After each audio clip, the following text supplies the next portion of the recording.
एक मिनट कि अल्लाह रब्बुल इज़्ज़त ने मुझे मौका दिया।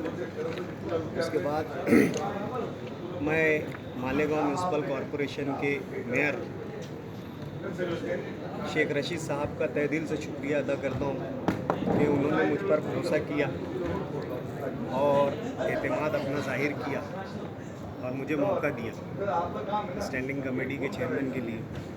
साथ ही साथ मैं कांग्रेस के गठ नेता और हाउस लीडर तायरा मैडम साहबा का भी शुक्रिया अदा करता हूँ और मालेगांव के आमदार आसिफ शेख रशीद साहब का मैं शुक्रिया अदा करता हूँ कि उन लोगों ने मुझे कांग्रेस पार्टी ने हिमायत दी, इसलिए मेरे लिए ये राह आसान हो।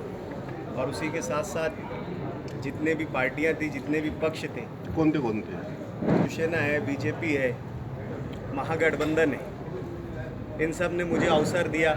मेरे सामने कॉन्टेस्ट नहीं किया, मेरे सामने मुकाबला नहीं किया, मुझे अनअपोज आने की संधि दिया और साथ में काम करने का एक वो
Thank you.